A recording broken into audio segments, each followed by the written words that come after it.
नमस्कार। आप देख रहे हैं करंट फॉर एग्जाम चैनल, जहां आपको मिलती है परीक्षा से जुड़ी महत्वपूर्ण जानकारियां जो आपके कॉम्पिटिटिव एग्जाम के लिए बेहद फायदेमंद होगी। आज हम बात करने वाले हैं मार्च फर्स्ट वीक के करंट अफेयर्स के बारे में। तो चलिए शुरू करते हैं। किस मंत्रालय ने पीएम युवा योजना का तीसरा संस्करण लॉन्च किया? सही उत्तर है शिक्षा मंत्रालय। शिक्षा मंत्रालय ने 30 वर्ष से कम आयु के युवा लेखकों को सलाह देने के लिए प्रधानमंत्री की युवा लेखकों को सलाह देने की योजना पीएम युवा 3.0 का तीसरा संस्करण लॉन्च किया। यह कार्यक्रम भारत में पढ़ने, लिखने और पुस्तक संस्कृति को बढ़ावा देता है, साथ ही सलाह और प्रकाशन के अवसर भी प्रदान करता है। यह 3 विषयों पर केंद्रित है: राष्ट्र निर्माण में प्रवासी भारतीयों की भूमिका, भारतीय ज्ञान प्रणाली और आधुनिक भारत के निर्माता 1950 से 2025। यह योजना ज्ञान संचालित पारिस्थितिकी तंत्र बनाने के लिए राष्ट्रीय शिक्षा नीति 2020 के साथ संरेखित है। National book trust India PM युवा 3.0 को लागू करेगा। जल स्थिरता सम्मेलन 2025 किस शहर में आयोजित किया गया? सही उत्तर है इसका नई दिल्ली। जल शक्ति मंत्रालय के राष्ट्रीय जल मिशन के अंतर्गत जल उपयोग दक्षता ब्यूरो ने ऊर्जा एवं संसाधन संस्थान के सहयोग से जल स्थिरता सम्मेलन 2025 का आयोजन किया। सम्मेलन औद्योगिक जल उपयोग दक्षता पर केंद्रित था और 12 मार्च 2025 को एनडीएमसी कन्वेंशन सेंटर, पालिका केंद्र, संसद मार्ग, नई दिल्ली में आयोजित किया गया था। केंद्रीय जल शक्ति मंत्री श्री सी.आर. पाटिल ने जल संरक्षण के प्रति सरकार की प्रतिबद्धता पर जोर देते हुए इस कार्यक्रम का उद्घाटन किया। इस कार्यक्रम में मंत्रालयों, नीति निर्माताओं, उद्योग जगत के नेताओं और विशेषज्ञों ने कुशल औद्योगिक जल उपयोग के नवीन तकनीकों और रणनीतियों पर चर्चा की। विश्व वायु गुणवत्ता रिपोर्ट 2024 के अनुसार वायु प्रदूषण में भारत का स्थान क्या है? सही उत्तर है इसका 5वां। दिल्ली 2024 में दुनिया का सबसे प्रदूषित राजधानी शहर बना रहेगा, जिसका औसत सांद्रता भारत 5वें सबसे प्रदूषित देश के रूप में रैंक करता है। दुनिया भर के 20 सबसे प्रदूषित शहरों में से 13 भारत में हैं, जिसमें बर्नीहाट सबसे प्रदूषित है। अन्य अत्यधिक प्रदूषित भारतीय शहरों में फरीदाबाद, लोनी, गुड़गांव, नोएडा और मध्य दिल्ली शामिल है। सिप्री की रिपोर्ट के अनुसार 2020 से 24 के दौरान कौन सा देश दुनिया का सबसे बड़ा हथियार आयातक बन गया है? सही उत्तर है इसका Ukraine. Stockholm International Peace Research Institute SIPRI के अनुसार भारत 2020 से 24 तक दूसरा सबसे बड़ा हथियार आयातक था। हालांकि 2015 से 19 की तुलना में इसके आयात में 9.3% की गिरावट आई है। यूक्रेन दुनिया का सबसे बड़ा हथियार आयातक बन गया है, जिसका आयात लगभग 100 गुना बढ़ गया है। रूस से भारत का हथियार आयात 2015 से 2019 में 55% से घटकर 2020-24 में 36% रह गया है। भारत, रूस और फ्रांस दोनों से हथियारों का शीर्ष खरीदार था। अमेरिका ने 43% के साथ वैश्विक हथियार निर्यात का नेतृत्व किया, जबकि रूस के निर्यात में 64% की गिरावट आई है। घरेलू उत्पादन में वृद्धि दिखाते हुए चीन ने 1990 से लेकर 1994 के बाद पहली बार शीर्ष 10 हथियार आयातकों की सूची से बाहर हो गया है। किस राज्य सरकार ने मुख्यमंत्री बालिका समृद्धि योजना और मुख्यमंत्री कन्या आत्मनिर्भर योजना नामक योजना शुरू की है? सही उत्तर है इसका त्रिपुरा। 9 मार्च 2023 को केंद्रीय स्वास्थ्य एवं परिवार कल्याण मंत्री और भाजपा अध्यक्ष जगत प्रकाश नड्डा ने त्रिपुरा में लड़कियों के लिए 2 कल्याणकारी योजनाएं शुरू की: मुख्यमंत्री बालिका समृद्धि योजना और मुख्यमंत्री कन्या आत्मनिर्भर योजना। बालिका समृद्धि योजना के तहत बीपीएल परिवारों के नवजात लड़कियों के लिए 50,000 रुपए का बॉन्ड मिलेगा, जो 18 साल की उम्र तक बढ़कर 10 लाख रुपए हो जाने की उम्मीद है। कन्या आत्मनिर्भर योजना सभी शिक्षा बोर्डों से उच्चतर माध्यमिक में 140 मेधावी लड़कियों को मुफ्त स्कूटी प्रदान करेगी। प्रधानमंत्री इंटर्नशिप योजना 2025 किस मंत्रालय द्वारा शुरू की गई है? सही उत्तर है इसका कॉरपोरेट मामलों का मंत्रालय। कॉरपोरेट मामलों के मंत्रालय ने उद्योग जगत में व्यवहारिक अनुभव प्रदान करने के लिए पीएम इंटर्नशिप योजना 2025 शुरू की है। यह 12 महीने का अप्रेंटिसशिप प्रोग्राम है, जिसमें विभिन्न क्षेत्रों में 1,25,000 रिक्तियां हैं। यह योजना प्रतिभागियों को टीम वर्क और संचार जैसे उद्योग संबंधित और सॉफ्ट स्किल विकसित करने में मदद करती है। योग्य उम्मीदवारों में 21 से 24 वर्ष की आयु के 10वीं 12वीं आईटीआई, पॉलिटेक्निक, डिप्लोमा या स्नातक शामिल है। आवेदन 12 अक्टूबर 2024 से 12 मार्च 2025 तक ऑनलाइन खुले हैं। महिला समृद्धि योजना किस राज्य केंद्र शासित प्रदेश ने शुरू किया है? सही उत्तर है इसका दिल्ली। दिल्ली सरकार ने अंतर्राष्ट्रीय महिला दिवस पर महिला समृद्धि योजना को मंजूरी दी। यह योजना 21 से 60 वर्ष की आयु की कमजोर आर्थिक वर्ग की महिलाओं को 2500 रुपए प्रति माह प्रदान करती है, जो सालाना 3 लाख रुपए तक कमाती है। यह योजना का उद्देश्य महिलाओं को वित्तीय सहायता और स्वरोजगार के अवसर प्रदान करके उन्हें सशक्त बनाना है। इससे मासिक भत्ते, सूक्ष्म उद्यमियों के लिए रियायती ऋण और व्यावसायिक प्रशिक्षण सहित कई रूप है। यह योजना महिलाओं को स्थिर आय प्राप्त करने और अपने परिवार की भलाई में योगदान देने में मदद करने के लिए बनाई गई है। मार्च 2025 में कानूनी मामलों के विभाग की पहली महिला सचिव के रूप में किसे नियुक्त किया गया है? सही उत्तर है इसका अंजू राठी राणा। डॉक्टर अंजू राठी राणा विधि एवं न्याय मंत्रालय के विधिक मामलों के विभाग की पहली महिला सचिव बन गई है। उनकी नियुक्ति सिर्फ सरकारी पदों पर लैंगिक विविधता के लिए एक महत्वपूर्ण कदम है। उन्होंने ब्रिक्स न्याय मंत्रियों की बैठक में सहित अंतर्राष्ट्रीय मंचों पर भारत का प्रतिनिधित्व किया है। उन्होंने न्यायपालिका में कानूनी सुधारों और लैंगिक प्रतिनिधित्व का योगदान दिया है। एशियाई महिला कबड्डी चैंपियनशिप 2025 किस देश ने जीता? सही उत्तर है इसका भारत। भारतीय महिला कबड्डी टीम ने अपना 5वां एशियाई महिला कबड्डी चैंपियनशिप खिताब जीत लिया है। उन्होंने 8 मार्च 2025 को तेहरान में आयोजित फाइनल में ईरान को 32-25 से हराया।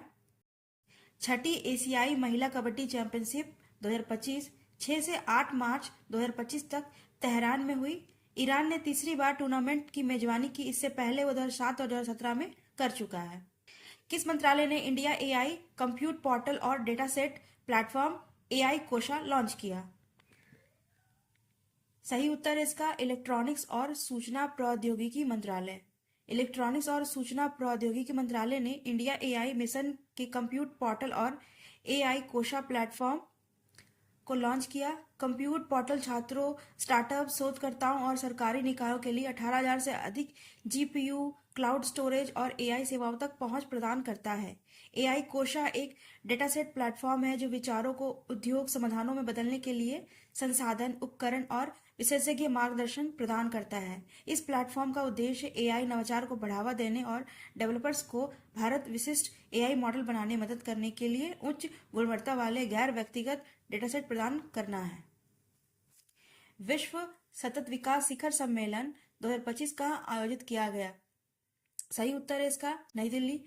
केंद्रीय पर्यावरण, वन और जलवायु परिवर्तन मंत्री भूपेंद्र यादव ने नई दिल्ली में विश्व सतत विकास शिखर सम्मेलन 2025 का उद्घाटन किया।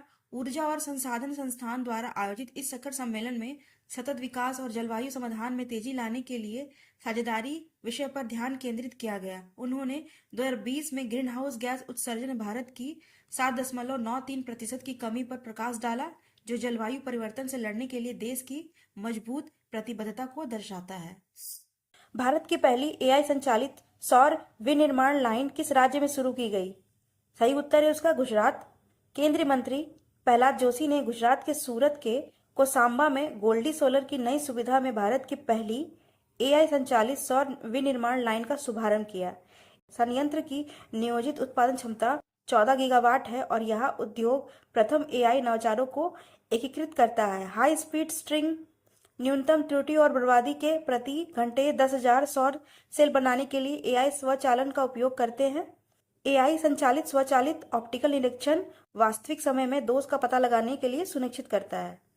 एस्ट्रा MK3 मिसाइल का नया आधिकारिक नाम क्या है? सही उत्तर इसका गांडीव। भारत की अस्त्र MK3 मिसाइल का नाम बदलकर गांडीव कर दिया गया है, जो महाभारत में अर्जुन के प्रसिद्ध धनुष से प्रेरित है।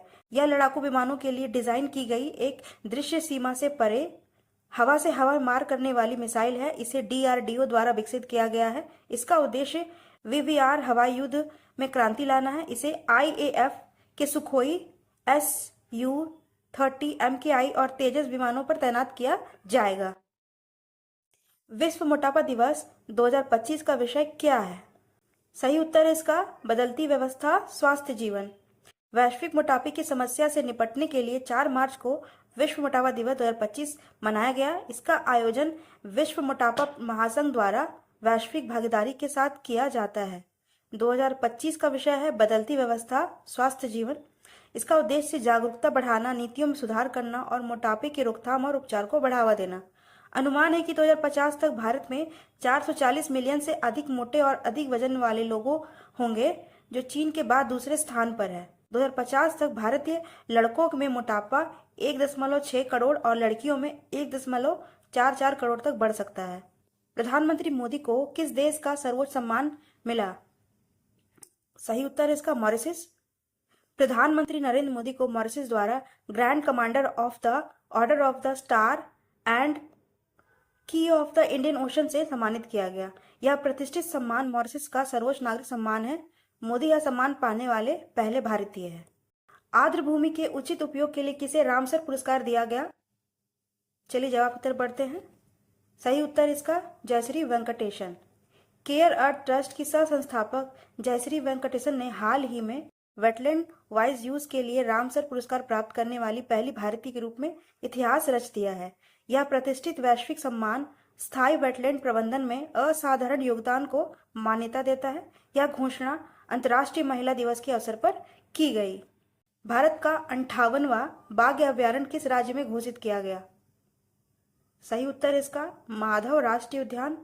हाल ही में मध्य प्रदेश के माधव राष्ट्रीय उद्यान को आधिकारिक तौर पर भारत का 58वां बाघ अभयारण्य घोषित किया गया। यह घोषणा केंद्रीय पर्यावरण मंत्री भूपेंद्र यादव ने की। माधव राष्ट्रीय उद्यान मध्य प्रदेश का 9वां बाघ अभयारण्य है जो राज्य की प्रतिबद्धता को दर्शाता है। चलिए बढ़ते हैं अगले सवाल पर। अभ्यास खंजर 12 किस किस देश के बीच हुआ? सही उत्तर इसका भारत और किर्गिस्तान। भारत और किर्गिस्तान संयुक्त विशेष बल अभ्यास खंजर 12 का 12वां संस्करण 10 से 23 मार्च 2025 तक किर्गिस्तान में आयोजित किया गया। यह अभ्यास 2011 से दोनों देशों के बीच बारी बारी से आयोजित होने वाला एक वार्षिक आयोजन है। भारतीय दल में सैनिक शामिल है। प्रधानमंत्री मोदी को बारबाडोस में कौन सा मानद पुरस्कार मिला? सही उत्तर इसका honorary order of freedom of Barbados. हाल ही में प्रधानमंत्री नरेंद्र मोदी को कोविड-19 महामारी के दौरान उसके नेतृत्व के लिए honorary order of freedom of Barbados से सम्मानित किया गया। यह पुरस्कार विदेश और कपड़ा राज्य मंत्री पवित्रा मार्गेटा ने एक समारोह के दौरान प्रदान किया। गंगा जल संधि कब समाप्त हो रही है? सही उत्तर है इसका 2026। 1996 में हस्तांतरित गंगा जल संधि 2026 में समाप्त हो जाएगी। भारत और बांग्लादेश के बीच होने वाली यह आगामी बैठक भविष्य के जल बंटवारे समझौता के लिए महत्वपूर्ण है।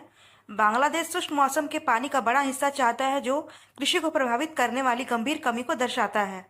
उत्तराखंड रोपवे परियोजनाएं कौन कौन से तीर्थ स्थलों के लिए बनाया जाएगा? सही उत्तर इसका केदारनाथ और हेमकुंड साहिब जी। चलिए व्याख्या देखते हैं। आर्थिक मामलों की कैबिनेट समिति ने सोनप्रयाग से केदारनाथ और गोविंद घाट से हेमकुंड साहिब जी तक रोपवे के निर्माण की मंजूरी दे दी है। इस परियोजनाओं का उद्देश्य हर साल हजारों तीर्थयात्रियों के लिए कुशल पर्यावरण अनुकूल परिवहन प्रदान करना है। अमीर खुसरो की याद में कौन सा उत्सव मनाया गया? सही उत्तर है इसका जहाने खुसरो। अमीर खुसरो भारतीय इतिहास के एक बहुत ही महत्वपूर्ण व्यक्ति थे। संगीत, कविता और संस्कृति में उनके योगदान ने उपमहाद्वीप पर एक स्थायी प्रभाव छोड़ा है। हर साल मनाया जाने वाला जहाने खुसरो उत्सव खुसरो की विरासत को एक मिश्रण के रूप में प्रकाश में लाता है। किस टीम ने वुमेन प्रीमियर लीग 2025 का खिताब अपने नाम किया? सही उत्तर इसका मुंबई इंडियंस। मुंबई इंडियंस ने रोमांचक फाइनल में दिल्ली कैपिटल्स को 8 रन से हराकर 3 सीजन में अपना दूसरा WPL खिताब हासिल किया। मुंबई इंडियंस ने शनिवार को WPL 2025 के फाइनल में दिल्ली कैपिटल्स को 8 रन से हराकर अपना दूसरा खिताब हासिल किया। कप्तान हरमनप्रीत कौर ने 44 गेंद में 66 रनों की शानदार पारी खेलकर मुंबई इंडियंस को बैरबोन स्टेडियम में पहले बल्लेबाजी के लिए बुलाए जाने पर 149 पे 7 विकेट के स्कोर पर पहुंचाया। WPL के कुछ पुरस्कार। मैच का सर्वोत्तम खिलाड़ी रही Harmanpreet Kaur. Player of the series रही Nat Sciver Brunt. Purple cap जाता है मैलिक केर को। Orange cap Nat Sciver Brunt. Emerging player Amanjot Kaur. अगर आपको यह वीडियो पसंद आया हो तो इसे लाइक, शेयर और कमेंट जरूर करें। साथ ही करंट फॉर एग्जाम को सब्सक्राइब करना ना भूलें ताकि आपको मिलती रहे परीक्षा से जुड़ी हर जानकारी। धन्यवाद।